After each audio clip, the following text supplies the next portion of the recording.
Pahlavi texts translated by E.W. West, Part 2, that is studied unique in the Epistles of Manasquihar, Clarendon, Oxford University Press, 1882. The third appendix is the meaning of Khvetuk-Das or Khvetudad. That the term Khvetuk-Das is applied to marriages between kinsfolk is admitted by the Parsis, but they consider that such marriages were never contracted by their ancestors within the first degree of relationship, because they are not so permitted among themselves at the present day. Any statements of Greek or other foreign writers regarding the marriage of Persians with their mothers, sisters, or daughters, they believe to be simply calumnies due to ignorance, which it is discreditable to Europeans to quote. Such statements, they consider, may have referred to the practices of certain heretical sects, but never to those of the Orthodox faith. The Parsis are, no doubt, fully justified in receiving the statements of foreign writers regarding the customs of their ancestors with proper caution, a caution which is quite as necessary when the statements are agreeable as when they are disagreeable to present notions. The Greeks especially had such a thorough contempt for all foreign customs that differed from their own, that they must have found it quite as difficult to obtain correct information or form an impartial opinion about Oriental habits as the average European finds it at the present time.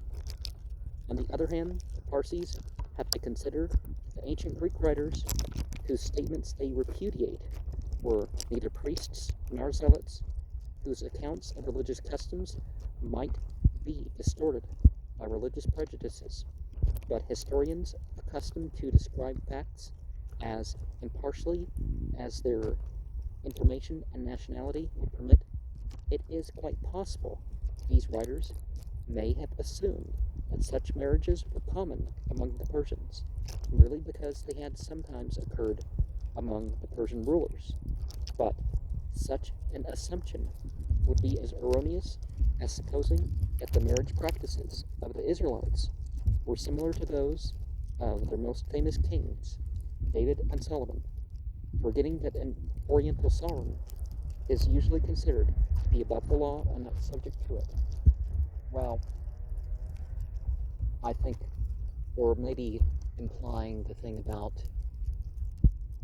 polygamy, or even something worse like forced marriage, which biblically was allowed. Ancient Israelites allowed it. Even in my country, both things were allowed for most of their existence. Rejecting all statements of foreigners as liable to suspicion unless confirmed by better evidence, it seems desirable to ascertain what information can be obtained on the subject from the religious books of Parsis themselves. This matter has hitherto been too much neglected by those best acquainted with the original texts, and must be considered as only partially exhausted in the following pages. The term Khvetuk-Das is a Pahlavi transcription of the Avesta word Hava-e Vadatha, a giving of, to, or by one's own, and is sometimes partially translated into the form Khvetuk-Das or Khvetudad, in which the syllable dad, what is given, a gift, is merely a translation of the syllable das. The Avestan word for that is datha. And so here we have an instance of what could have been changed through context, right? Because in most cultures,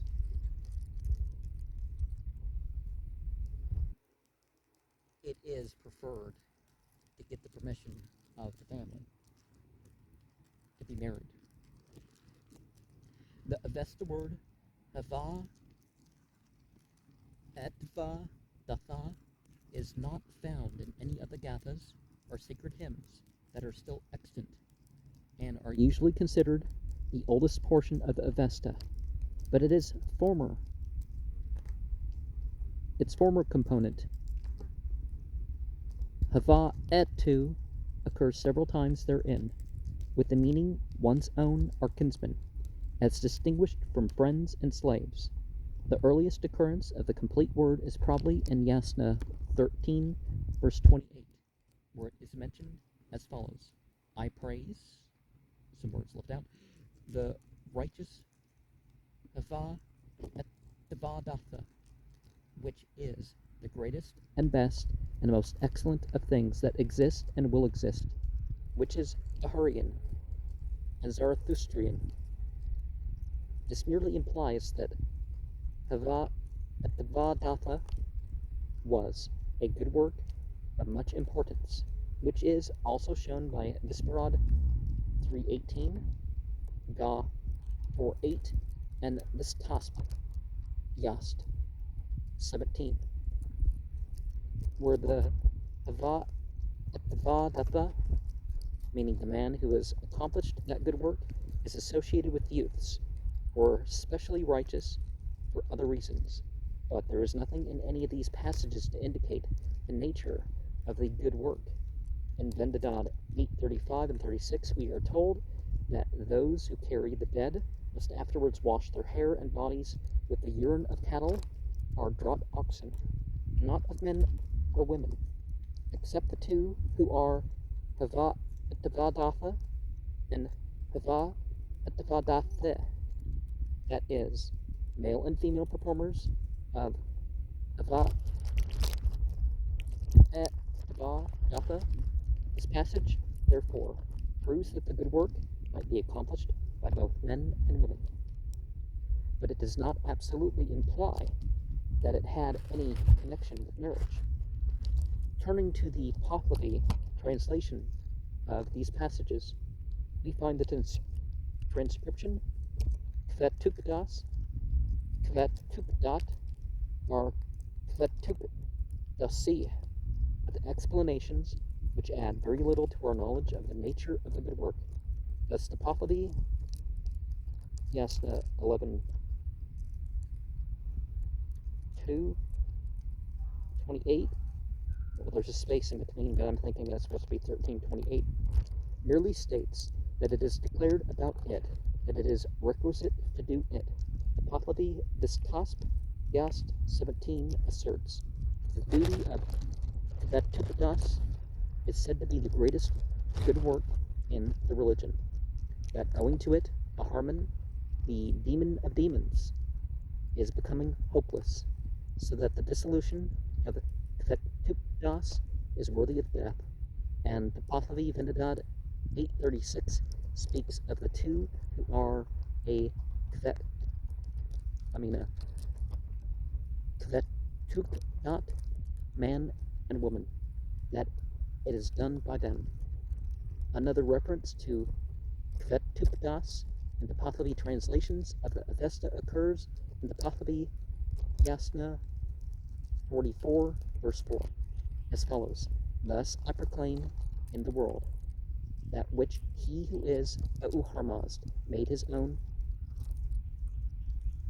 which he who is Uharmazd, brackets, best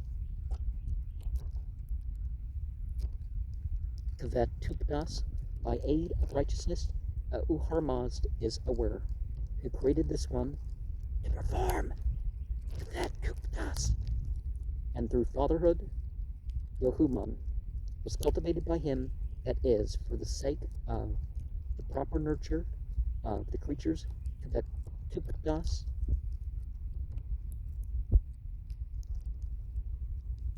was performed by him. So she who is his daughter is acting well, who is fully mindful, Spendermod, that is, she did not shrink from the act of Khvetuk-Das. She was not deceived. That is, she did not shrink from the act of Khvetuk-Das. Because she is an observer of everything, as regards that which is Uharmaz. That is, through the religion of Uharmaz, she attains to all duty and law. And forgive me, let me go back a bit and leave the brackets out. Thus I proclaim in the world, best by aid of righteousness, that Uharmaz is aware, who created this one, and through fatherhood, Bohuman was cultivated by him. So she who is his daughter is acting well. Spendermod, she was not deceived. Uharmaz, the allusion to Khvetuk-Das in this passage are mere interpolations introduced by the Pahlavi translators for the sake of recommending the practice. They have no existence in the Avesta text, but they show that the Pahlavi translators understood Khvetuk-Das to refer to such relationship as that of father and daughter, as will appear more clearly from further allusions to the same circumstances in passages to be quoted hereafter. Regarding the age of the Pahlavi translation of the Yasna, we only know for certain that it existed in its present form 1,000 years ago, because a passage is quoted from it by Zadsparam, brother of the author of the Vedastani Danik and the epistles of Anaskihar in his selections. And we know that he was living in 881 of the Common Era, but it was probably revised for the last time as early as the reign of Khusro Noshirvan, 531 to 579, when the Pahlavi Vendadad was also finally revised.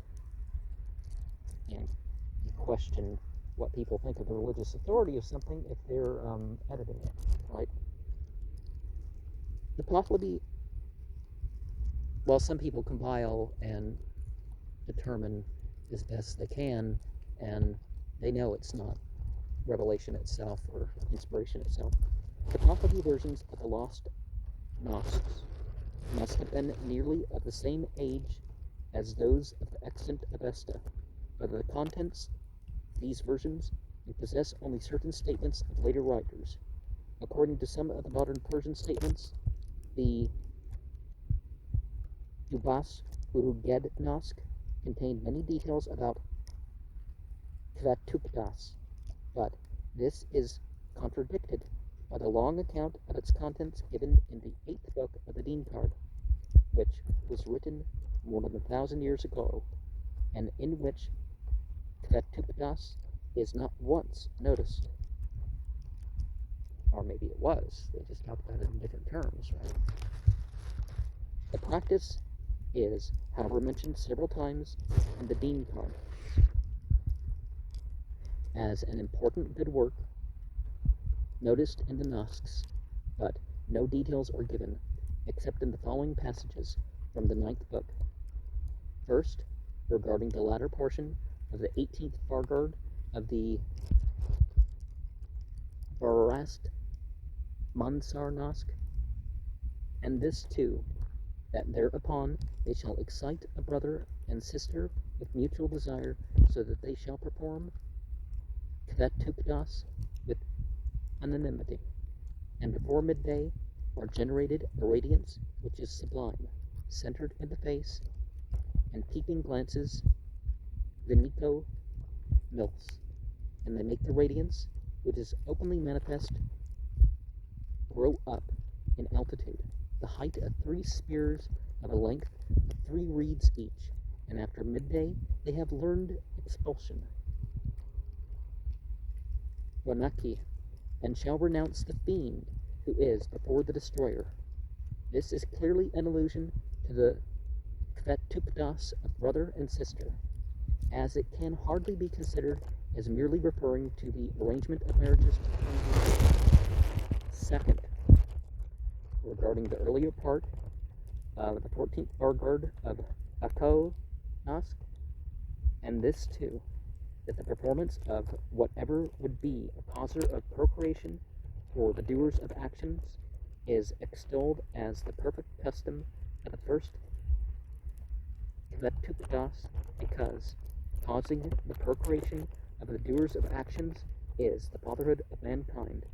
The proper fatherhood of mankind is through the proper production of progeny.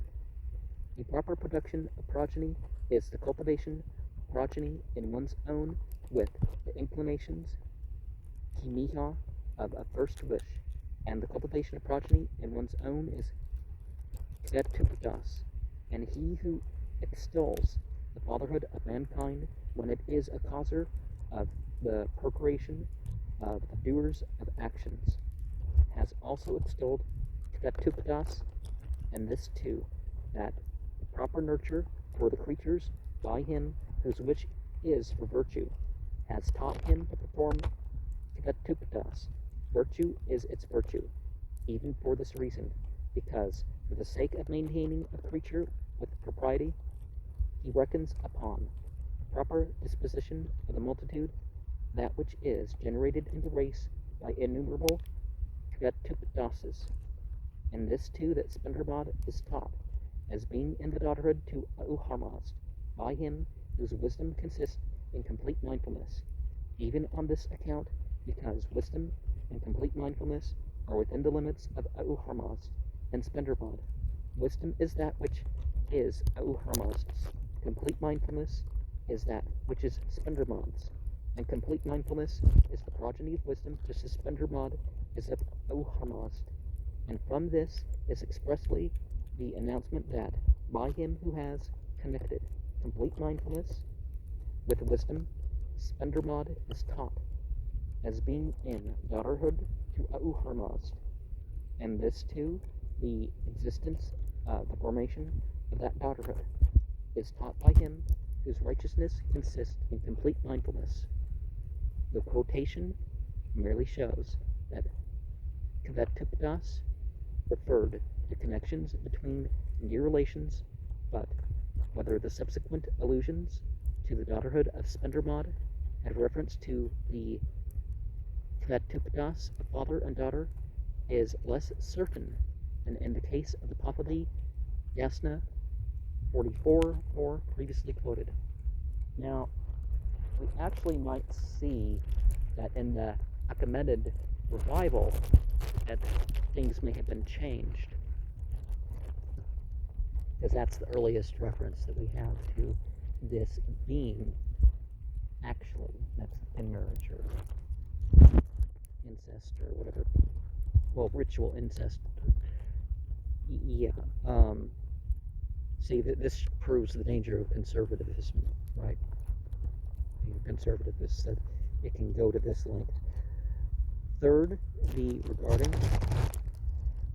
the middle of the 21st paragraph of the Bako-Nask, and this too, that a daughter is given in marriage, Nesmani, to a father, even so as a woman to another man, by him who teaches the daughter and the other woman the reverence due unto father and husband. The reference here to the marriage of father and daughter is too clear to admit of mistake, though the term Khvetuk-Das is not mentioned.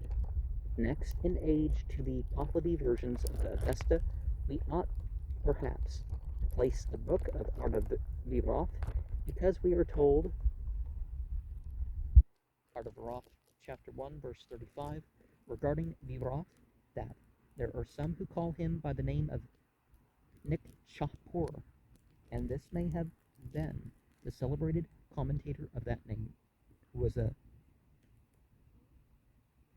consular of King Khusro Noshirvan, so that we cannot safely assume that this book was written earlier than the end of the 6th century of the Common Era. It gives an account of heaven and hell, which Ardaviroth is supposed to have visited during the period of a week, while he seemed to be in a trance. In the second grade of heaven, counting upwards, he found the souls of those who had performed no ceremonies, chanted no secret hymns, and practiced no Khvetuk-Das, but had come there through other good works, and it may be noted that the two upper grades of heaven appear to have been reserved for good sovereigns, chieftains, high priests, and others especially famous. In hell also he saw the soul of a woman suffering grievous punishment because she had violated Khvetuk-Das, but this passage occurs in one manuscript only. We are also told, Artaviroth, chapter 2, verses 1 to 3 and 7 to 10, that Viroth had 7 sisters, and all those 7 sisters were as wives of Viroth. Revelation also was easy to them, and the ritual had been performed. They stood up and bowed and spoke thus: Do not this thing, ye Mazda worshippers, for we are 7 sisters, and he is an only brother, and we are all 7 sisters as wives of that brother.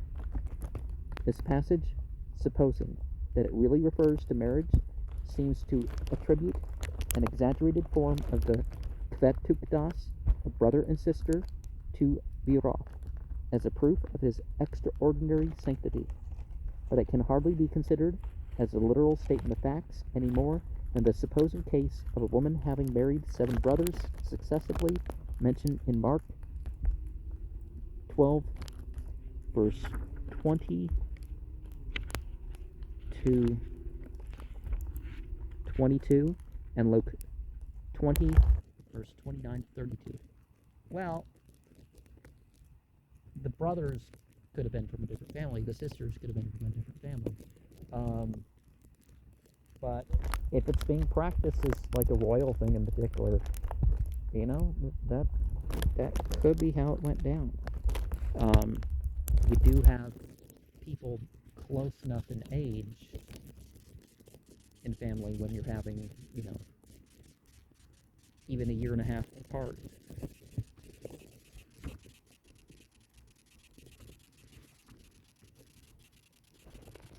In another Pahlavi book of about the same age, which is best known by its Pazan name, Ma'inyo Ikard, we find Khvetuk-Das placed second among 7 classes of good works.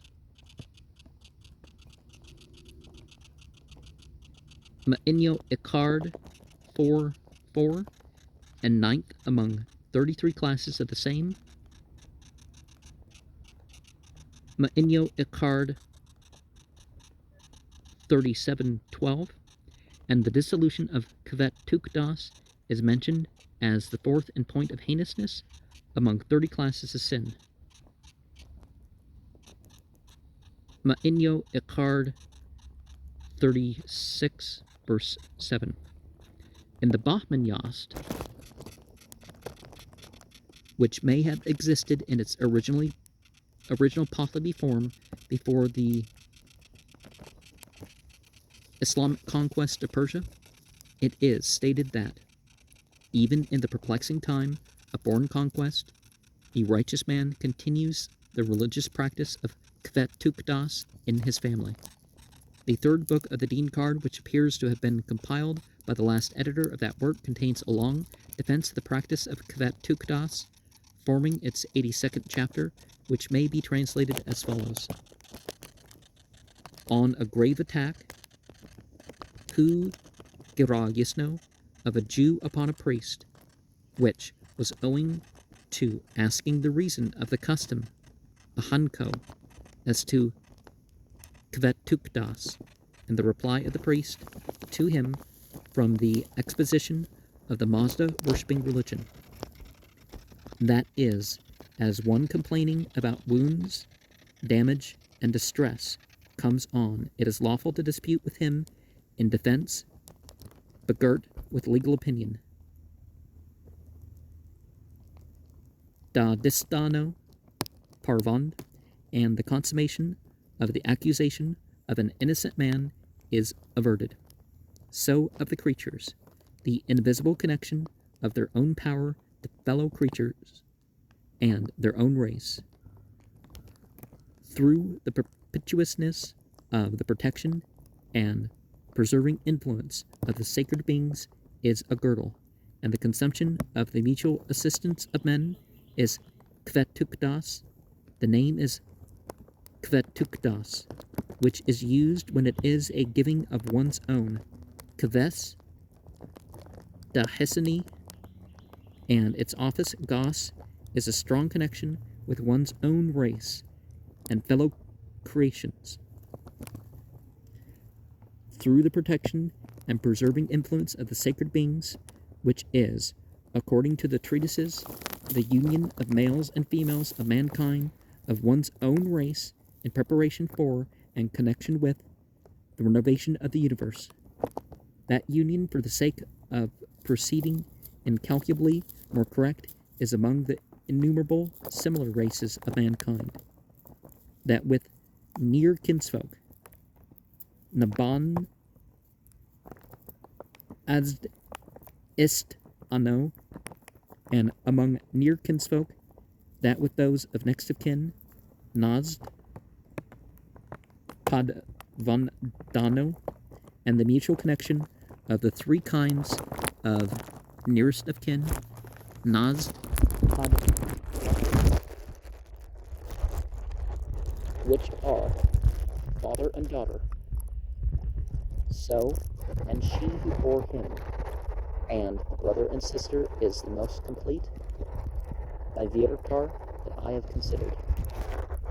On the same subject of exposition of the obscure statements of the good religion by a wise high priest of the religion is this: I assert that God, Yedato, is the being as regards the creatures, who created any of the creatures. There are which are male, and any there are which are female. And that which is male is a son, and similarly a daughter is that which is female. The daughter of himself, the father of all, was Spendermod. The earth, a female being of the creation, and from her he created the male Gayomard, which is explained as the name for him who is specially the first man, since it is Gayomard living, who is speaking, and mortal, a limitation which was specially his, because of these three words, which are living, speaking, and mortal. Two of the limitations, which are living and speaking, were through the provision of his father, the creator, and one, which is mortal, was proceeding from the destroyer. The same limitation is upon all mankind who are connected with that man's image until the renovation of the universe. And now I say, if the aid of the father has produced a male from the daughter, it is named a Khvetuk-Das, father and daughter. We have the implication here that they don't really mean daughter in the literal sense, or maybe even gendered of that angel in the literal sense. You know, in the idea of God having children. This, too, is from the exposition of the religion, that the semen of Gayomard, which is called seed, when he passed away, fell to Spendermod, the earth which was his own mother, and from its being united therewith, Mashia and Mashioi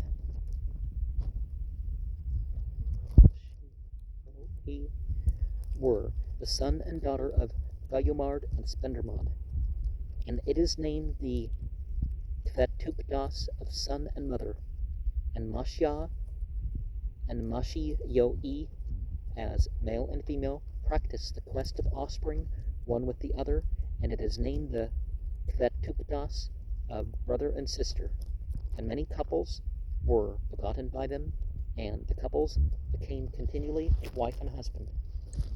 Well, if they were earliest human, it wouldn't be the issue, that if there was an alternative. And all men who have been, are, and will be, are from origin the seed of Khvetuk-Das, and this is the reason which is essential for its fulfillment by law, that where its contemplation andagisno exists, it is manifest from the increase of the people of all regions, and I assert that the demons are enemies of man, and the non-existence of desire for them consists in striving for it when Khvetuk-Das is practiced.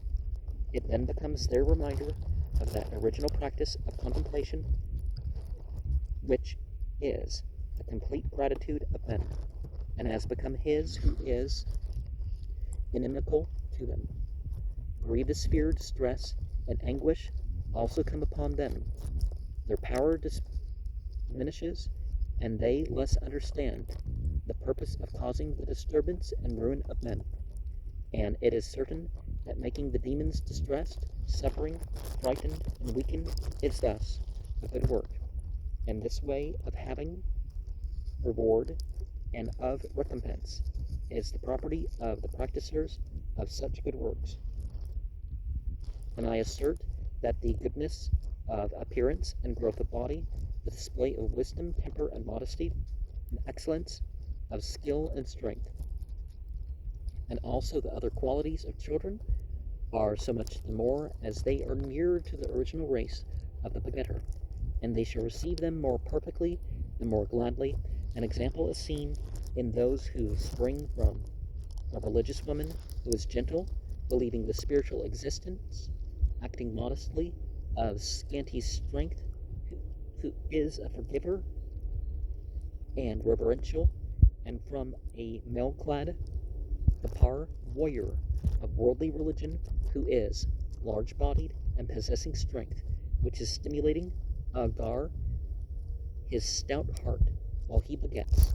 They are not completely for war, which is a continuance of lamentation, nas, ravandi, and not for carefulness and affection for the soul, as from the dog and wolf, and not the ruin, seg, of the sheep, arises the fox, like the wolf, but not with the strength of the wolf, like the dog.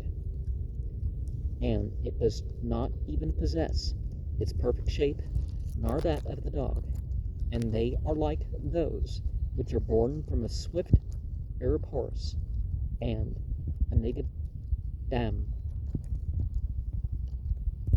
and are not galloping like the Arab, and not kicking padayak like the native, and they have not even the same perfect characteristics, just as the mule that springs from the horse and the donkey, which is not like unto either of them, and even its seed is cut off thereby, and its lineage is not propagated forwards.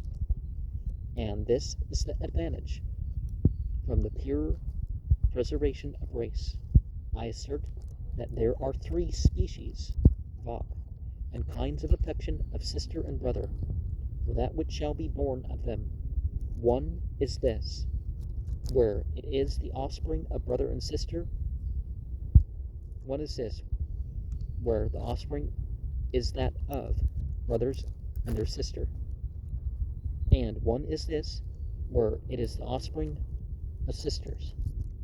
And as to the one of these, where the offspring is that of a brother, and for the same reason as applies to all 3 species of them, the love, desire, and effort which arise for the nurture of offspring of the 3 species are in hope of benefit, and equally adapted are the offspring to the procreators. And this is the way of the increasing love of children through the good nurture, which is very hopeful.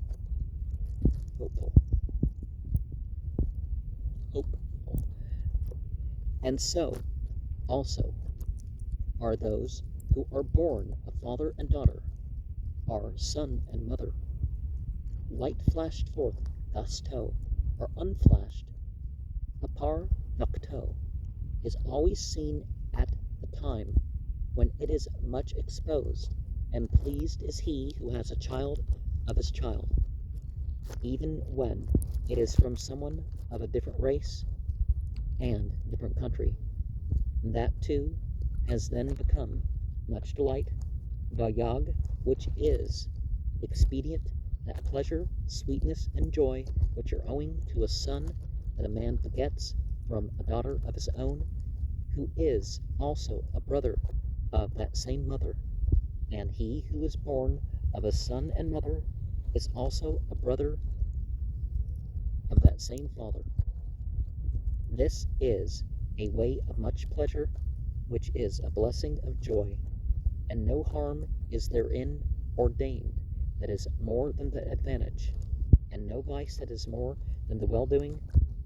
Khupgar, and if it be said that it is of evil appearance, birth defects, it should be observed that when a wound occurs in the sexual part of a mother, or sister, or daughter, and she flees Fraved from the medical man, and there is no opportunity for him to apply a seton, halito, and her father or son or brother is instructed in similar surgery, which is more evil in appearance, when they touch the part with the hand and apply a seton, or when a strange man does so. Well, if it's necessary to do surgery on family, it's not the same thing. But are they talking about mutilation surgeries, which shouldn't be done on male or female? I mean, the rare person, one in so many thousand people that needs it. But they know when they're an infant, it's not something done later in life. And when it is desirable to effect their union, which is the less remarkable, come who zana kitar,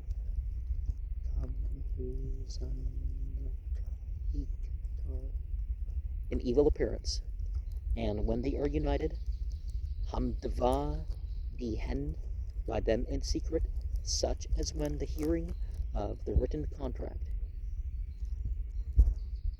the pisto of wifehood and husbandhood, is accomplished in the background, dar pusto, or when the sound of drums and trumpets acquaints the whole district where these people are renowned, that such an aruman intends to effect such a purpose with the daughter, sister, or mother of such a Parsi man.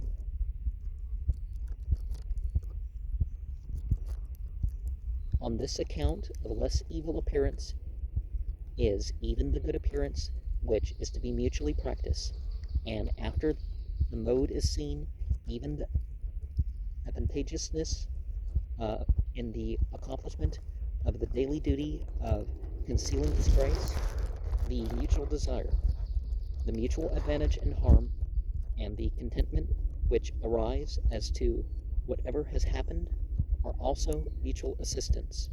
Some with a husband and faint-heartedness have a disposition, sano, of incapability, and the diligence which is in the reverence of the husband, who is ruler of the family, Unagsha, is due even to the supremacy which he would set over them through the severity of a husband. Very many others, too, who are strange women, are not content with a custom vogue of this description, for they demand even ornaments to cover and clothe the bold and active ones, and slaves, dyes, perfumes, extensive preparations, and many other things of a house mistress, which are according to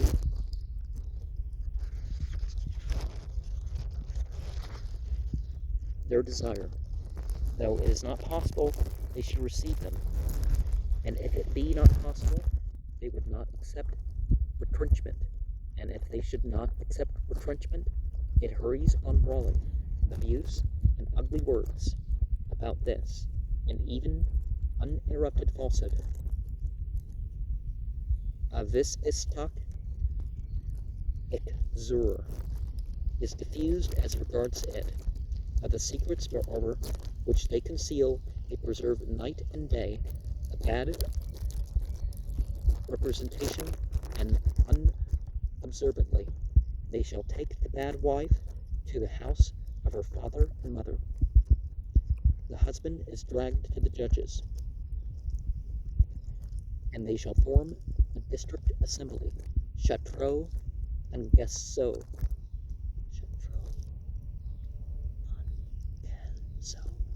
About it, and lest he should speak thus, I will release her from wifehood with me. Vice and fraud of many kinds, and the misery of deformity, are the thoughts which are also secretly attributed to him. A wife of those three classes is to be provided, since they would not do even one of these things, on which account, even through advantageousness, virtuous living, precious abundance, dignity, and innocence, mutual labor is manifestly mighty and strong. And if it be said that, with all this which you explain, there is also afterwards a depravity, Khvetuk, which is hideous, it should be understood in the mind that hideousness and beauteousness are specially those things which do not exist in themselves, but through someone's habit of taking up an opinion and belief, the hideous children of many are in the ideas of procreation exceedingly handsome, and the handsome forms of many are in the ideas of a housekeeper.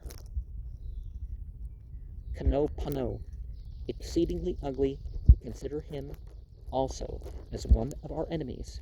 When anyone walks naked in the country, which you consider hideous, but the naked skins of that country call him handsome, whose garments, which seem to them hideous, have fallen off, and we are they in whose ideas a nose level with the face is ugly. But they who account a prominent nose ugly, and say it is a walling that reaches between the two eyes, remaining selecting a handsome one. And concerning handsomeness and ugliness in themselves, which are only through having taken up an opinion and belief, there is a change, even through time and a place, for any one of the ancients whose head was shaved was, as it were, ugly, and it was so settled by law that it was a sin worthy of death for them. Then its habits, Sano, did not direct the customs of the country to shave the head of a man, but now there is a sage who has considered it as handsome and even a good work. Whoever is not clear that it is hideous to think about something threatening, Girai, that it is even so, not in itself, but through what is taken into themselves, they consider that it is hideous. Then, for us, the good work of that thing of which it is cognizable, that it is so ordained by the Creator, as its recompense, it is the protector of the race, and the family is the more perfect. Its nature is without vexation, a bizarre, and gathering affection, an advantage to the child, the lineage being exalted, gathering of our coon, hope, offspring, and pleasure. It is sweetness to the procreator, and the joy is most complete. Less is the harm and more the advantage, little the pretense, and much the skill of the graceful blandishments, Nazano, which are apparent, aiding and procuring assistance, Bungistno, averting disaster, and conducting affairs. Less is the fear, who itself is itself illustrious. And the steadfast shall abandon crime. And all our fathers and grandfathers, by whom the same practice was lawfully cherished, maintained it handsomely in their homes. And to think of mankind only as regards some assistance is the enlightenment of the steadfast, a reason which is exhibiting the evidence of wisdom, that no practice of it is not expedient, And if it be said that the law has afterwards commanded as regards that custom thus, ye shall not practice it, every one who is cognizant of that command is to consider it current. But we are not cognizant of that command, and by an intelligent person, Kappa Rava Rako, this should also be seen minutely through correct observation, that all the knowledge of men has arisen from Khvetuk-Das, for knowledge is generated by the union of instinctive wisdom and acquired wisdom. Instinctive wisdom is the female, and acquired wisdom the male, and on this account, since both are an achievement by the Creator, they are sister and brother, and also of everything worldly, the existence, maturing, and arrangement are due in union in proportion. Water, which is female, and fire, which is male, are accounted sister and brother in combination, and they seem as though one restrains them from Khvetuk-Das, unless through being dissipated themselves, seed, which is progeny, arises therefrom, owing to a mutual proportionableness of water and fire, is the power in the brain. For if the water be more, it rots away, and if the fire be more, it burns it away. This elaborate defense of Khvetuk-Das shows clearly that at the time it was written, about 1,000 years ago, that custom was understood to include actual marriages between the nearest relatives, although those between first cousins appear to be also referred to. In the 145th chapter of the third book of the Dean Card, we are told that the 8th of the 10 admonitions delivered to mankind by Zoroastrianism was this: for the sake of much terrifying of the demons, and much lodgment of the blessing of the holy in one's body, Khvetuk-Das is to be practiced. Kind of like the ritual animal sex among the people we call Hindus.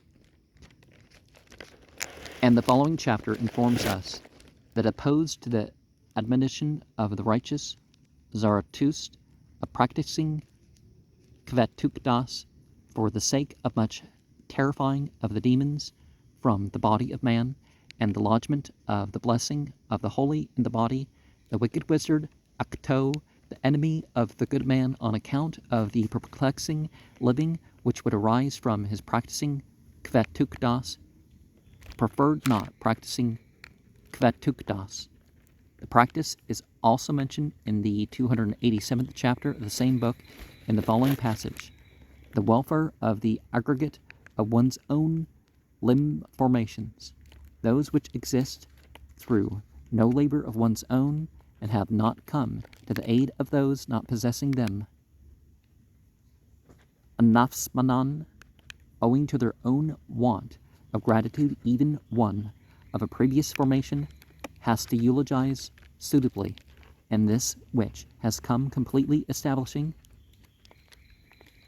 Sporne, the Avesta, one calls equally splendid, by the most modestly comprehensive appellation of Khvetuk-Das in the 6th book of the Dean Card, which professes to be a summary of the opinions of those of the primitive faith.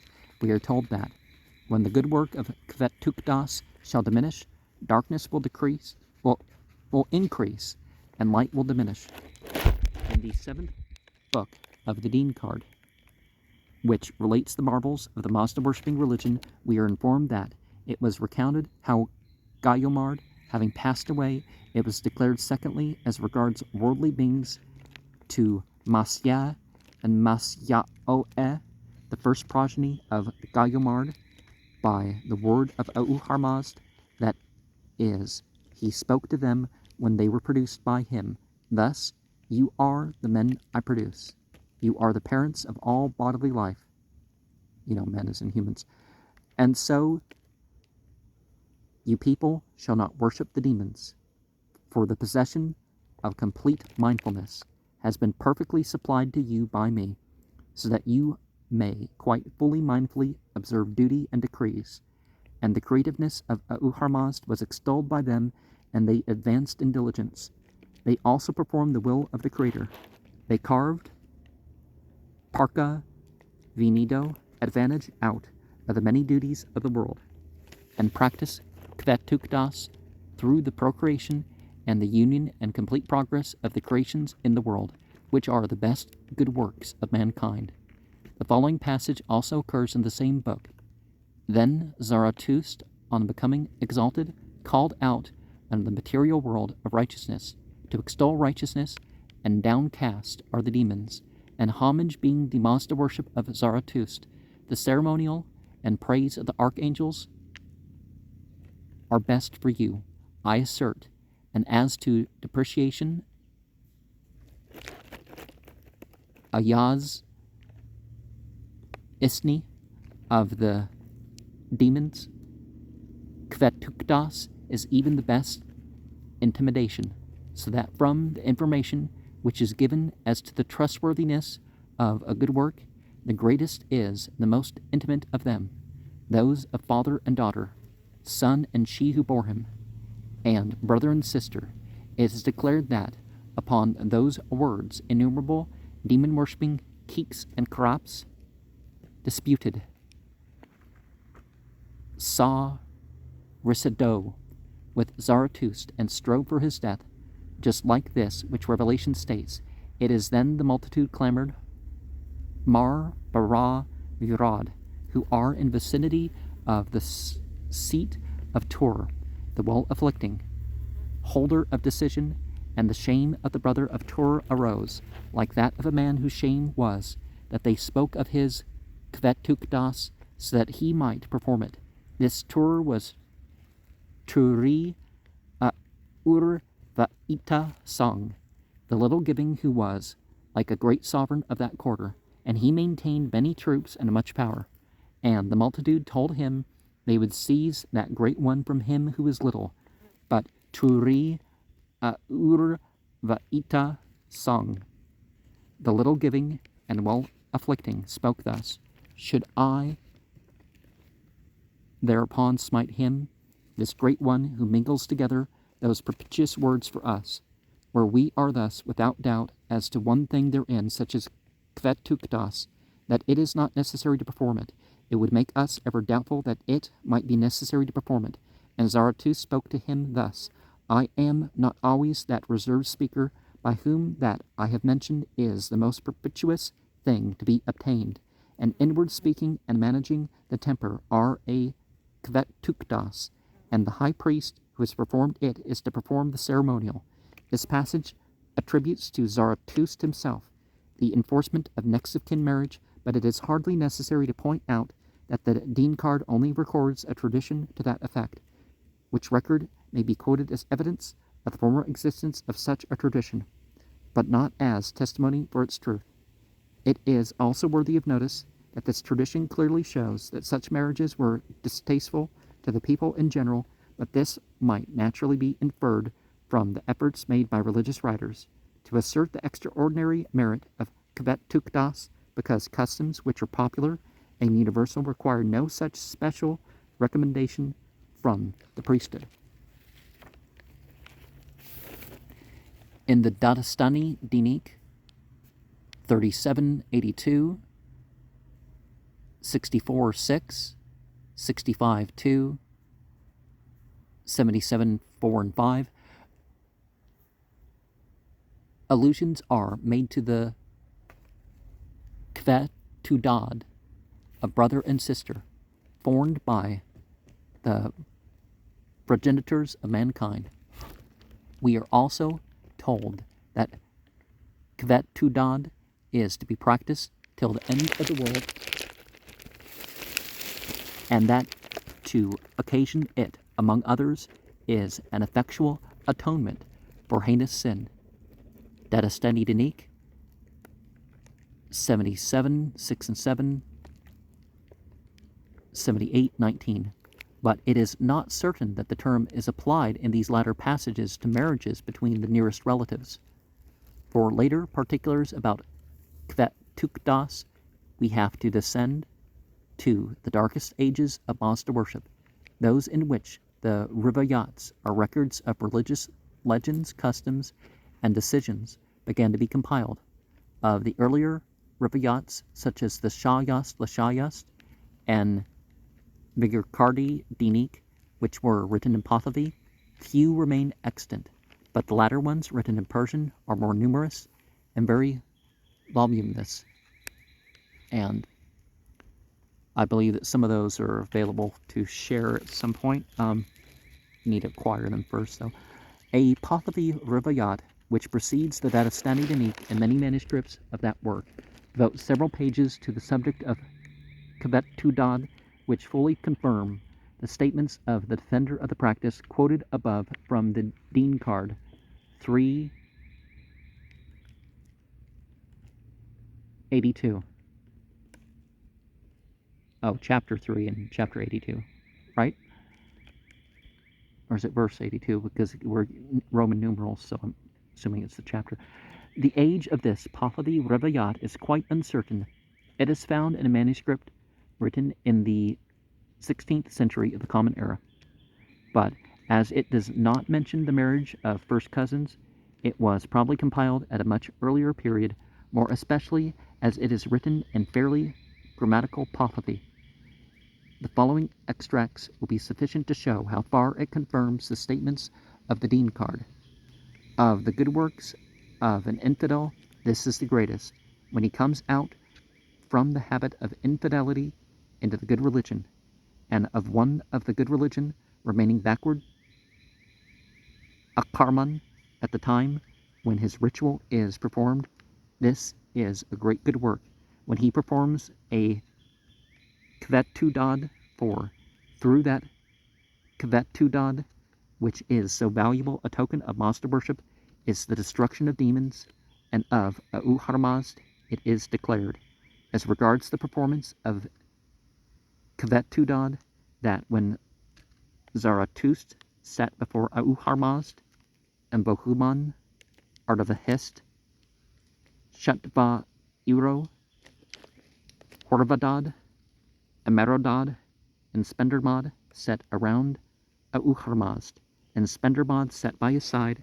She had also laid a hand on his neck, and Zarathustra asked Auharmazd about it thus: Who is this that sits beside thee? And thou wouldst be such a friend to her, and she who would be such a friend to thee, thou who art Auharmazd, turnest not thy eyes away from her, and she turns not away from thee. Thou who art Auharmazd, dost not release her from thy hand, and she does not release thee from her hand. And Auharmazd said, This is Spendermad, who is my daughter, and the house mistress of my heaven, and mother of the creatures. Zarathustra spoke thus: When they say in the world, this is a very perplexing thing, how is it proclaimed by thee, thee who art Auharmazd? For thee thyself, Auharmazd, spoke thus: O Zarathustra, this should have become the best enjoined thing of mankind, when since my original creation, Mahariya and Mahariyaoi, had performed it, you should also have performed it, because although mankind have turned away from that thing, yet they should not have turned away, just as Mahariya and Mahariyaoi had performed the Khvetudad, mankind should have performed it, and all mankind would have known their own lineage and race, and a brother would never be deserted by the affection of his brother, nor a sister by that of her sister. For all nothingness, emptiness, and draught have come unto mankind from the deadly one, Mar. When men have come to them from a different country, from a different town, or from a different district, and have married their women, and when they shall have carried away their women, and they have wailed together about this thus, they will always carry our daughters into perversion. This too is said, that Khvetudad is so miraculous that it is the preservation of the most grievous sin, such as witchcraft, and that worthy of death from hell, and the want of protection, avipa Hari, from hell of one unprotected from Aharman, and the demons arises at that time, when owing to what occurs, when he is begged by someone to exercise witchcraft, he is made worthy of death. And when they shall perform Khvetudad, when the Khvetudad is owing to him, the unprotected one is preserved from the prison of hell, from Aharman and the demons. So miraculous is Khvetudad. And I'm not advocating the death penalty for such things that they, I mean, you know, for those that are practicing witchcraft or something. In a passage, it is declared that Uharmaz spoke unto Zarathustra thus: "These are the best four things, the ceremonial worship of Uharmaz, the Lord presenting firewood, incense, and holy water to the fire, propitiating a righteous man, and one who performs Khvetudad with her who bore him, or a daughter, or with a sister, and of all those he is the greatest, best, and most perfect who shall perform Khvetudad. When Soshans comes, all mankind will perform Khvetudad, and every fiend will perish through the miracle and power of Khvetudad." It is then explained why several merits of the three classes of Khvetudad are considered to stand in the same order as that which the classes are mentioned in the preceding paragraph. Also that the third class includes the class of half-brothers and sisters, and the second, that of an illegitimate daughter. After this, we find the following legend. And Khvetudad is so miraculous that it is declared regarding Yim, that when the glory of his sovereignty had departed from him, he went out to the precincts Var of the ocean with Yimak, his sister, in order to flee from the people, demons, and witches of the assembly of Dahak. And they were sought by them in hell, and not seen, and others sought them among mankind, water, earth, and cattle, among trees, in the mountains, and in the towns, but they were not seen by them. Then Aharman shouted thus: "I think thus that Yim is traveling in the precincts of the ocean." And a demon and a witch who stood among them spoke thus: "We will go and seek Yim." And they rushed off and went. And when they came unto those precincts where Yim was, the precincts where the waters of Tyr was, Yim spoke thus: "Who are you?" And they spoke thus: "We are those who are just like thee, who had to flee from the hands of the demons. We too have fled away from the demons, and we are alone. Do thou give this sister in marriage to me, while I also give this one unto thee." And Yim therefore, when the demons were not recognized by him for mankind, made the witch his own wife, and gave his sister unto the demon as wife. From Yim and that witch were born the bear, the ape, Gondarep, and Gosubar, and from Yamak and that demon were born the tortoise, Gasaf, the cat, the hawk, Gaving, the frog, the weevil, Divako, and also as many more noxious creatures, until Yamak saw that the demon was evil, and it was necessary to demand a divorce, Zan Taka, from him. And one day, when Yim and that demon had become drunk with wine, she exchanged her own position and clothing with those of the witch. And when Yim came, he was drunk, and unwittingly lay with Yamak, who was his sister, and they came to a decision as to the good work of Khvetudad. Many demons were quite crushed and died, and they rushed away at once and fell back to hell. The fact that the zealous writer felt that he had to force his opinions upon an unwilling people is betrayed by the exaggerated language he uses in the following statements. This, too, is declared by the Avesta, that Zarathustra inquired of Uharmaz thus: "Many thoughts, many words, and many deeds which are mentioned by thee who art Uharmaz, that it is necessary to think, speak, and do. Of all such thoughts, words, and deeds, which is the best, and one shall think, speak, or do it." Uharmaz spoke thus: "Many thoughts, many words, and many deeds should be proclaimed by me, O Zarathustra. but of those thoughts, words, and deeds which it is necessary to think, speak, and do, that which is best and most perfect one performs by Khvetudad. For it is declared that the first time when he goes near to it, 1,000 demons will die, and 2,000 wizards and witches. When he goes near to it twice, 2,000 demons will die, and 4,000 wizards and witches. When he goes near to it 3 times, 3,000 demons will die, and 6,000 wizards and witches. And when he goes near to it 4 times, it is known that the man and woman become righteous. Well, you may not become righteous all at once, so have patience and keep at it, right? Owing to the performance of Khvetudad, and there's other ways, there arises, I'm sorry, it's just not a subject one's used to hearing. Owing to the performance of Khvetudad, there arises a destruction of demons equivalent to a stoppage of creation.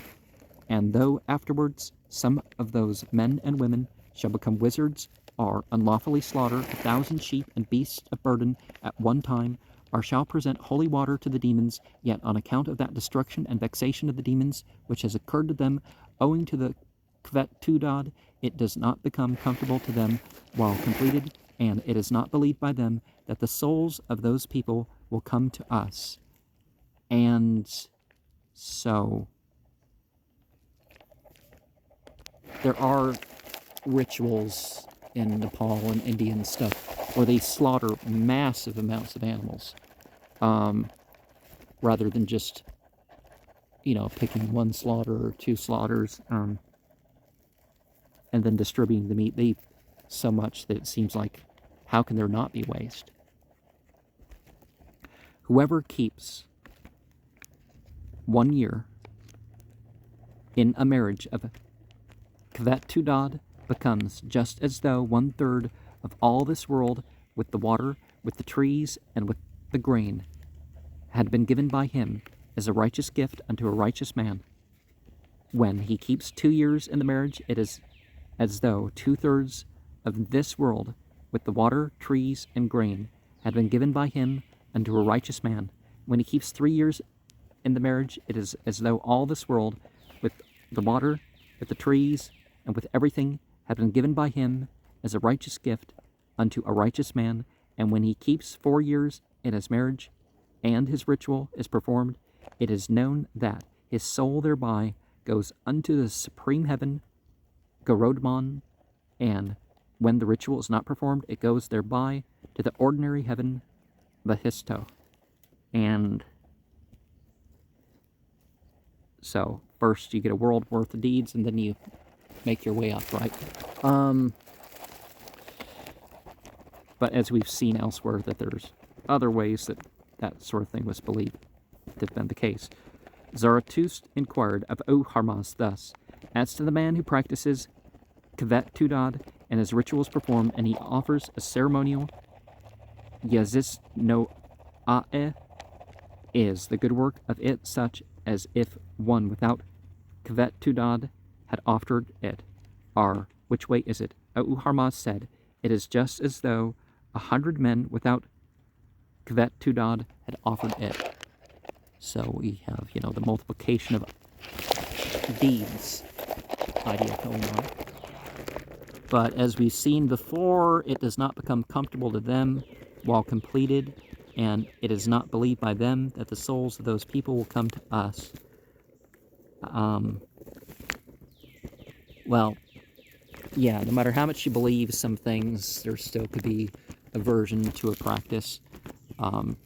And yeah, you don't present sacred things to unsacred use, holy water, holy cakes, or whatever. Zarathustra inquired this also of Harmas, that is, how is the benediction Afrino, which a man who practices Khvetudad shall offer? Harmas spoke thus, as though 100 men without Khvetudad should offer the benediction, and this too is asked by him. That is, as to them who render assistance and one meditates and attains to Khvetudad through them, and one performs Khvetudad on account of their statements. How is their good work? Harmaz spoke thus: like his who keeps in food and clothing for 1 winter 100 priests, each of which priests has 100 disciples, and such is his good work. Zarathustra inquired this also of Harmaz, that is, as to them who keep a man back from performing Khvetudad, and owing to their statements, he shall not perform Khvetudad. What is their sin? Harmaz spoke thus: their place is hell. In a passage it is declared that wiser than the wise and more virtuous than the virtuous is he in whose thoughts, words, and deeds the demons are less predominant, and Harman and the demons are less predominant in the body of him who practices Khvetudad, and his ritual is performed. It is declared by revelation that at the time when Zarathustra came out from the presence of Harmaz the Lord into a worldly place where he traveled, he spoke thus, that is, extol the religion, and you shall perform Khvetudad. I speak the good, and those existing in the religion, as to the negligent, the vile, and those in perplexity, this is said, that a thing so wondrous and important as that which is in our law of Khvetudad could not be for performance. This is a sublime Kirag custom, and as the best of all things, one asserts that it is necessary to perform it. To me also this is manifest, when through all faith in the law of those existing in the religion, that which is called by them a very heinous sin, through faith in this law of the good, is that which is called the most perfect and best good work, laws to worship. This too is declared by revelation, that Harmaz spoke unto Zarathustra thus: you should cause the performance of duties and good works. And Zarathustra spoke thus: which duty and good work shall I do first? Harmaz spoke thus: Khvetudad, because that duty and good work is to be performed in the foremost place of all. For in the end it happens through Khvetudad, when all who are in the world attain unto the religion. This too is declared by revelation, that Zarathustra spoke unto Harmaz thus: in my eyes it is an evil, a vow which is performed, and it is perplexing that I should make Khvetudad as it were fully current among mankind. Harmaz spoke thus: in my eyes also it is just as in thine, but for this reason, when out of everything perfect there is some miserable evil, for thee it should not seem so. Do thou be diligent in performing the Khvetudad, and others also will perform it diligently. The unpopularity of the practice advocated could hardly be more fully admitted than in this last paragraph, nor the objection more irrationally and dogmatically disposed of. As for the numerous quotations which the compiler of this Pahlavi professes to take from the Parsi scriptures, it is hardly necessary to remark that their authenticity must be accepted with great reserve. Persian Rivayats copied in the 17th century era advocate the marriage first cousins and allude vaguely to those between nearer relatives as long existent, though most of the remarks merely recommend the performance of Khvetudad without explaining the meaning of the term. Thus, we are informed that a person worthy of death can perform Khvetudad as a good work, but it is better if followed by the Bereshnum ceremony. An unclean person can do the same, but the Bereshnum should precede the performance, so as to avoid sins arising from uncleanness. The performance also destroys demons, wizards, and witches, and if arranged by any one at his own expense for another person, it is as meritorious as if performed by himself. But the following quotations are more descriptive of the practice. Now, in the Islamic world, it's recommended that that the prayer is performed by the couple before they consummate the marriage.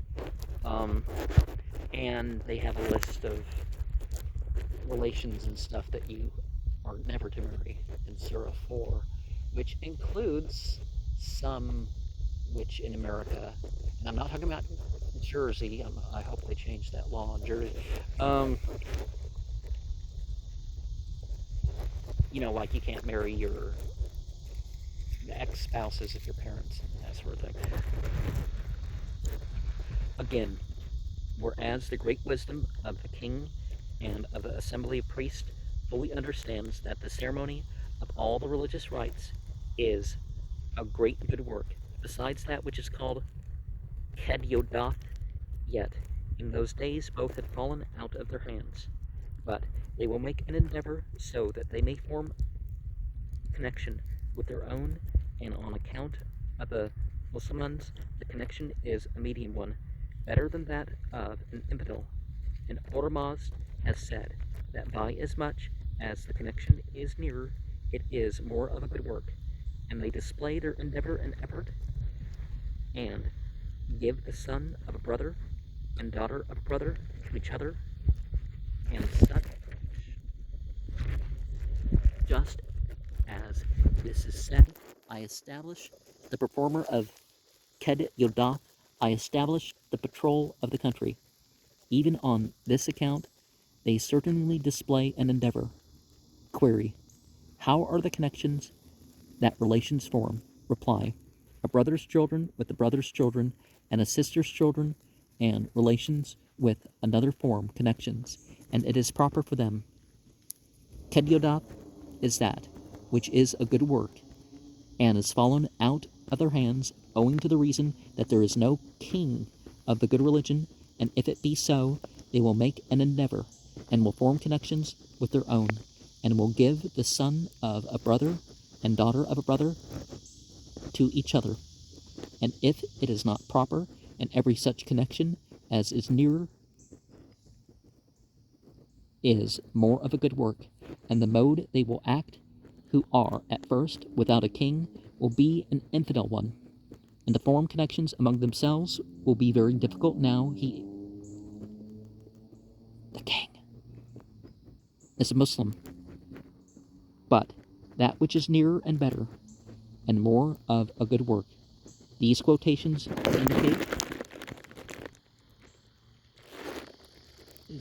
indicate that a great change had crept over the meaning of Khvetuk-Das since the dark ages of the Pahlavi Rabiat, previously quoted, although a tradition of the old meaning still lingered in the minds of the writers.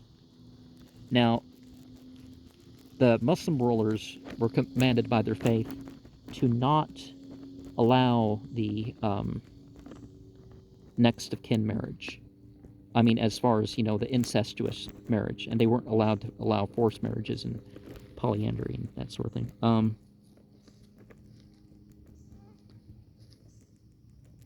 Recorded tradition of the old meaning still lingered in the minds of the writers. The modern meaning is, however, most completely explained in a passage appended to a Persian version of Eshem's complaint to Aharman regarding the difficulty of destroying the effect of the season festivals, the sacred feast, and Khvetuk-Das. Shayast Lashayast, chapter 18. After Aharman has confessed his inability to suggest a means of destroying the merit of the last, the Persian writer adds the following particulars. Therefore, it is necessary to understand that the chief Khvetudad is that of a sister's daughter and brother's son. A median Khvetudad is that of a brother's son and younger brother's daughter, or of a sister's son and a younger sister's daughter, and inferior to a medium Khvetudad. Khvetudad is that of a sister's son and a younger brother's daughter. It is necessary to know that any person who performs Khvetudad, if his soul be fit for hell, will arrive among the ever stationary. If it be one of the ever stationary, it will arrive at heaven. Another particular is to be added. If any one in departing settles and strives for the connection of Khvetudad of a next brother, it is a good work of 1,000 Tanapuhars. If anyone strives to break off the connection of a Khvetudad, he is worthy of death. With this quotation, which occurs in a manuscript written in 1723 of the Common Era, we may conclude our examination of all passages in the Parsi scriptures referring to Khvetuk-Das, the result of which may be summarized as follows. First, the term does not occur at all in the oldest part of the Avesta, and when it is mentioned in the latter portion, it is noticed merely as a good work, which is highly meritorious without any allusions to its nature. Only one passage, Vinodad 8:36, indicating that both men and women can participate in it. So far, therefore, as can be ascertained from the extant fragments of the Avesta, the only internal authority regarding the ancient practice of monster worship, the Parsis are perfectly justified in believing that their religion did not originally sanction marriages between those who are next of kin, provided they chose to ignore the statements of foreigners as based upon imperfect information. Now, if you take them at their word, and if you look at the language period of the Avesta, it becomes a later practice than an earlier practice, as far as evidence is concerned. Second, when we descend to the Pahlavi translations and writings of the better class, which in the present form probably range from the 6th to the 9th century of the Common Era, we find many allusions to Khvetuk-Das between those of next of kin, and only one obscure reference to the marriage of first cousins. Marriages between the nearest relations are defended chiefly by reference to mythical and metaphorical statements regarding the creation and to the practice of the progenitors of mankind. They are also advocated with all the warmth and vehemence that usually indicate much difficulty in convincing the laity, and this zealous vehemence increases as we descend to the dark ages of the Pahlavi Verbayat, and the completion of which may perhaps be attributed to some writer of the 13th or 14th century, unless, therefore, the Parsis determined to reject the evidence of such Pahlavi works as the Pahlavi Yasna, the Book of Arda Virath, the Deen Card, and the Dadastani Dinik, are to attribute those books to heretical writers. Well, perhaps edited by such. They must admit that their priest in the latter years of the Sasanian dynasty, and for some centuries subsequently, strongly advocated such next of kin marriages, though probably with little success.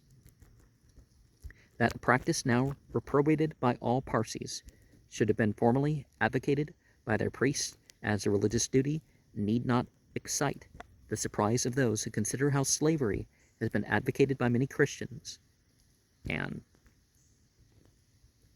quite a cruel and unnecessary form of slavery at that, on scriptural grounds. And now they just have slavery in terms of prison and stuff. Within the present generation, and how the execution of supposed witches was similarly advocated a few generations ago. Third, as we come to the modern writings of the Persian Rabiats, which may have commenced about the 15th century, we find the present form of Khvetuk-Das, the marriage of first cousins, which is not really, well, it's rather out of the ordinary now, but I think it's still, it's legal in some states. I'm not sure how many. I don't think it's all the states, actually. Which was only slightly mentioned in the Deen Card of the 9th century, the only form in use, though obscure allusions are made to the other forms as being long existent. At whatever period the practice of next of kin marriage may have originated, there were evidently two reasons for its establishment and continuance. One was the indispensable necessity of offspring, unfettered by duties towards any other family, for the purpose of maintaining the necessary periodical ceremonies for the souls of those passed away. The other was the wish of preventing any risk of religious perversion. Consequently, upon marrying into a family as strangers or infidels, both of these reasons, you don't call somebody infidel just because they're of a different faith. Both of these reasons must have become intensified as the Mazda worshippers diminished in numbers, hence the increasing vehemence of priestly advocacy until the foreign conquerors probably interfered and put a stop to the practice. That such marriages were not unusual among other races, like the British. In ancient times, we learn from many tales in Greek and Roman mythology from the usual practice of the Greek dynasty of the Ptolemies in Egypt, and from the laws prohibiting such connections in Leviticus 18, 6-16, which, as laws are not made to prohibit practices that do not exist, would hardly have been written unless the children of Israel had at one time adopted the custom to some slight extent. That Parsis now deny the existence of such marriages, while the children of Israel might not have adopted this custom, but it would have been present, they would have known about it, and some of them might have done it, but not as necessarily as a custom. But the Parsis don't such marriages among their ancestors proves that they no longer approve the custom, but that does not affect the historical evidence of its former existence. Christians no longer approve the persecution and execution of women for the imaginary crime of witchcraft.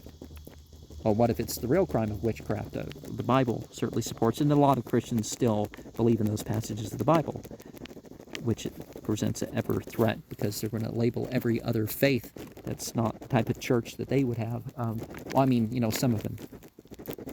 But it would be both childish and useless for them to deny that their ancestors committed hundreds of such judicial murders less than 2 centuries ago.